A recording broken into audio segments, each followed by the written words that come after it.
আসসালামু আলাইকুম মোৰ মা ভনীসকল অসমীয়া ইছলামিক চেনেলটিলৈ আপোনালোকক স্বাগতম জনাইছোঁ। আশা কৰিছোঁ সকলোৱে ভালে আছে। আল্লাহৰ ৰহমতত ময়ো ভালে আছোঁ।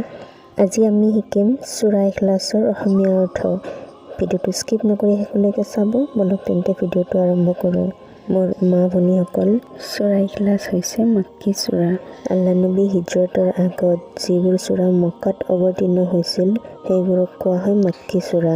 এই সূৰা মক্কাত অৱতীৰ্ণৰ বাবে ইয়াক মাক্কী সূৰা বুলি কোৱা হয়। এই সূৰাৰ ধাৰা ক্ৰমে 112 নম্বৰ সূৰা।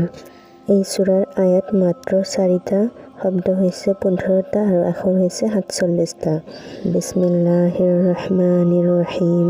পৰম কৰুণাময় পৰম দয়ালু আল্লাহৰ নামত আৰম্ভ কৰিছোঁ। কুল হুৱাল্লাহু আহাদ। হে নবী, কোৱা এওঁলোকক যে আল্লাহ এক, অদ্বিতীয়।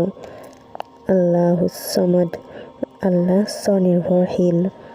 লাম ইয়ালিদ ৱালাম ইউলাদ, তেওঁৰ কোনো সন্তান নাই আৰু তেওঁ কাৰো সন্তানো নহয়। ৱালাম ইয়াকুল লাহু কুফুৱান আহাদ, তেওঁৰ সমতুল্য এই জগতত কোনো নাই। মোৰ মা ভনীসকল, সূৰাবোৰৰ অৰ্থ বুজি নোপোৱাকৈ পঢ়িলে সেই সূৰাই আমাৰ হৃদয় স্পৰ্শ নকৰে। সেইবাবে সূৰাবোৰৰ অৰ্থ বুজি পালে পঢ়িবৰ কাৰণে চেষ্টা কৰিব। কিবা বুজি নাপালে কমেণ্টত জনাব।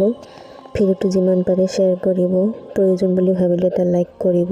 মোৰ কাৰণে দোৱা কৰিব। আসসালামু আলাইকুম। এনেকুৱা ভাল ভাল ভিডিঅ' আগলৈ চোৱাৰ বাবে আমাৰ চেনেলটো ছাবস্ক্ৰাইব কৰিব। কাষতে থকা বেল আইকনটো প্ৰেছ কৰি দিব। কিবা জানিবলগীয়া থাকিলে কমেণ্টত জনাব। ভিডিঅ'টো যিমান পাৰে শ্বেয়াৰ কৰিব। আপোনাৰ এটা শ্বেয়াৰৰ কাৰণে হয়তো কোনোবাৰ উপকাৰ হ'ব পাৰে। আসসালামু আলাইকুম।